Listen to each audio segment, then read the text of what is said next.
Viewers first lecture में जो है वो हमने स्ट्रेस स्ट्रेन डायग्राम सीखा, स्ट्रेस डिस्ट्रीब्यूशन सीखा और उसके बाद जो है वो जो है कुछ फार्मूलाज डिस्कस किए।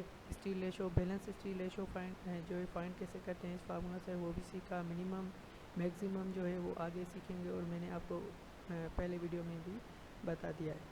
तो आगे हम क्या क्या कैलकुलेट करेंगे, फिर हम मैक्सिमम नॉमिनल मूवमेंट फाइंड करेंगे।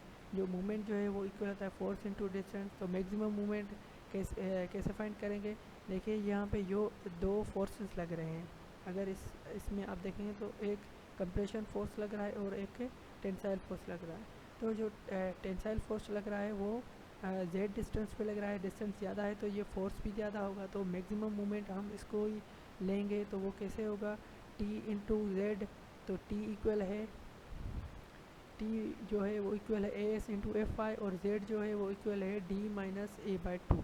ठीक है, क्यों डी बाई, क्योंकि ये टोटल जो डिस्टेंस है ये डी है और ये जो जेड है वो है इस सेंटर तक है, यानी कि ये डिस्टेंस जो है वो ए है और इसका ये जो वाला पोर्शन है वो क्या है, ए बाई टू है। तो ये टोटल डिस्टेंस z है, तो ये a बाई टू यहाँ से माइनस कर लेंगे तो बाकी ये सारा डिस्टेंस हमें मिल जाएगा। तो इसी तरह से हमने इसको कैसे कैलकुलेट किया, d माइनस में a बाई टू। उसके बाद ये सी बी यानी कि जो डेप्थ ऑफ न्यूट्रल एक्सिस है वो हम इस फार्मूला से भी जो है फाइंड आउट कर सकते हैं, यानी कि 87,000 डिवाइडेड बाई 87,000 प्लस में f i into D T. अब ये जो डी टी है ये इक्वल टू डी होता है। ठीक है, ये इसमें जो है आगे जो है कॉम्प्लेक्स एग्जांपल है उसमें जो है इसमें इनकी थोड़ी वैल्यू में चेंजिंग आती है, पर हम नॉर्मली जो है मोस्टली इसको डी टी को डी के इक्वल ही रखते हैं। और ये जो एफ आई है यहाँ पे वो जो है पी एस आई यूनिट में होना चाहिए।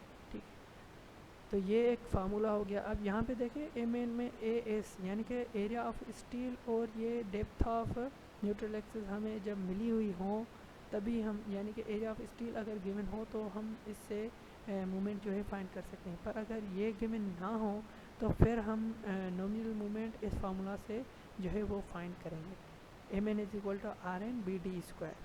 तो ये आर एन जो है वो इक्वल होता है इसे rho f y whole into one minus में रो एम अपान में टू, और जो एम है वो इक्वल होता है F Y by 0.85 F C D. ठीक है, ये एम हम इस फार्मूला से जो है फाइंड करेंगे और फिर इसमें पुट करके आर एन फाइंड करेंगे।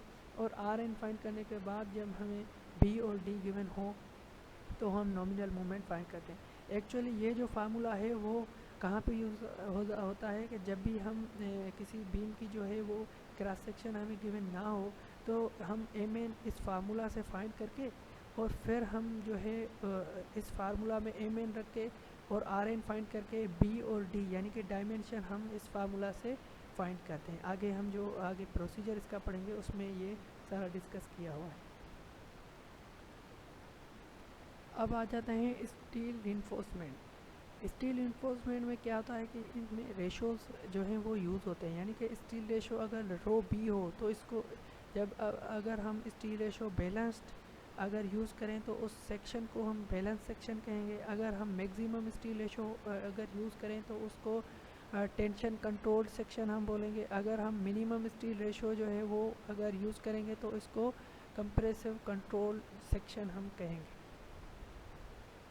अब सेक्शन अंडर रिइंफोर्समेंट, ठीक है, तो हम ज़्यादातर यही कोशिश करते हैं कि हमारा जो स्ट्रक्चर हो वो इस कंडीशन में आए, क्योंकि ये जो है हमारी पूरी कोशिश होती है सेक्शन को इस जो है वो फॉर्म में लाना।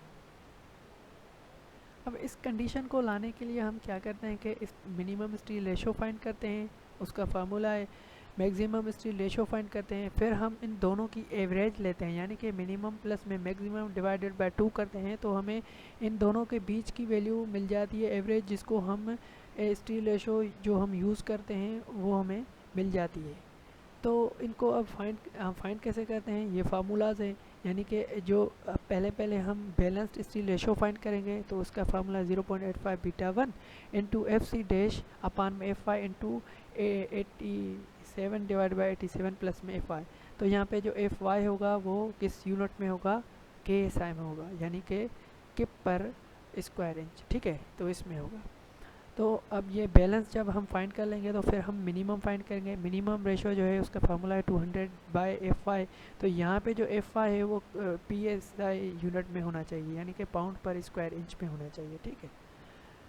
अब आ जाता है मैक्सिमम। मैक्सिमम कैसे फाइंड करते हैं जी? मैक्सिमम को फाइंड करने के लिए हम क्या करते हैं, ये जो बैलेंस हमने फाइंड किया उसका 0.75 यानी 75% हम जो है वो लेंगे। और ये जो 75% है वो कैसे आता है, ये इसका एक्चुअल फार्मूला मैक्सिमम जो स्टील रेशो है उसका ये एक्चुअल फार्मूला है। तो इसका जो अप्रोक्सीमेट जो वैल्यू आ रही थी वो 0.75 है, यानी कि ये एक एम्पिरिकल फार्मूला बन गया। तो हम इसी फार्मूला को आगे यूज़ करेंगे।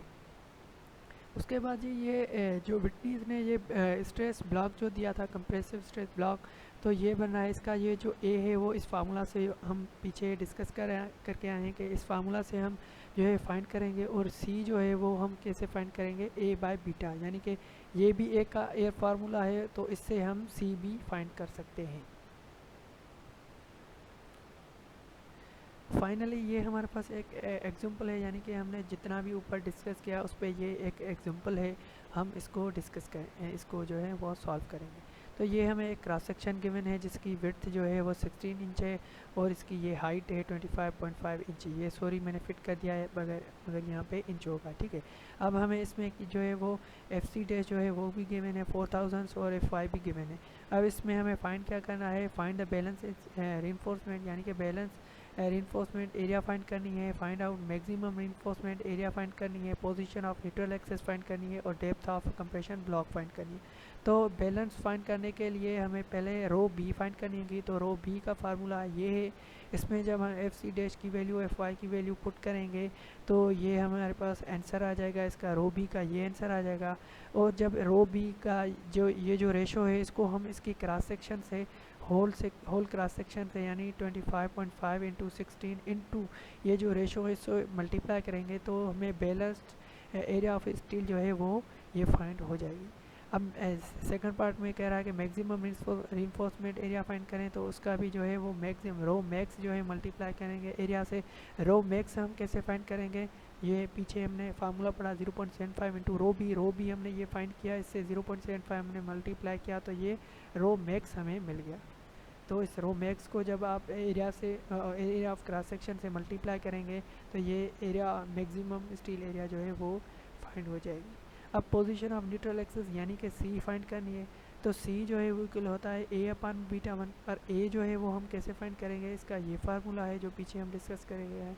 तो इसमें जब इसकी जो है एरिया ऑफ स्टील जो ये हमने फाइंड की ये पुट करेंगे, FY से मल्टीप्लाई करेंगे, ये नीचे B की वैल्यू भी गिवन है तो A की वैल्यू यानी कि ये depth of compression block find हो गई जो फोर्थ पार्ट था।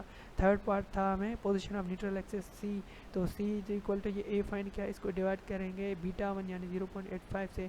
0.85 हम क्यों ले रहे हैं, क्योंकि ये जो C है ये 4000 से, यानी 4000 चाहे से कम हो तो β1 जो है 0.85 हम यूज़ करेंगे। तो वो यूज़ करने के बाद हमें ये फोर्थ पार्ट भी फाइंड कर लिया हमने, ठीक है। ये एग्जांपल भी हो गया। अब हम जो है इसकी बीम्स की जो है एडिक्वेंसी हम फाइंड करेंगे, उस पर प्रॉब्लम सीखेंगे, पहले इसका प्रोसीजर सीखेंगे, फिर हम उस पर एग्जांपल भी करेंगे। तो ये लेक्चर भी कंप्लीट हो गया हमारा, यानी कि हमने पहले इंट्रोडक्शन कर लिया, उसमें फार्मूलाज, स्ट्रेस डिस्ट्रीब्यूशन ग्राफ और जो है वो स्ट्रेस स्ट्रेन जो है कर्व वो भी हमने डिस्कस किया। और इस एग्जांपल में हमने कुछ फार्मूलाज डिस्कस किए स्टील रेशो के, और उसके बाद उस पर ये एक सिंपल एग्जांपल भी सॉल्व किया। तो नेक्स्ट वीडियो में अब हम क्या करेंगे, ये हम स्टेप वाइज प्रोसीजर सीखेंगे बीम की एडिक्वेंसी चेक करने का, यानी कि ये बीम सेफ है या नहीं है वो हम कैसे फाइंड करें, तो वो नेक्स्ट लेक्चर में हम डिस्कस करेंगे।